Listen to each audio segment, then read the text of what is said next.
I've spent the better part of my career working tirelessly in an effort to purchase what I would consider to be some of the finest tools in fabrication. Tools designed for efficiency, precision, and dependability.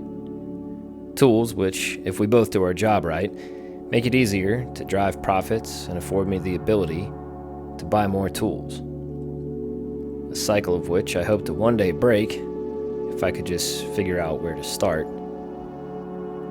before the collection gets out of control.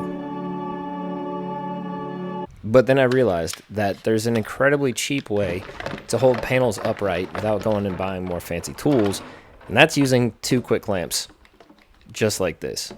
Put them down at the base of your panel, invert them so they face opposite directions, clamp them up, and boom.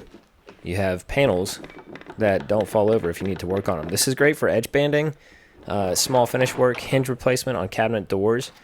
It's really intricate. I would assume it works on bigger projects with bigger clamps, probably even on a door with pipe clamps. Anyways, you don't always need fancy money and tools to get the job done. Here's a cool trick I found. Hope it helps you.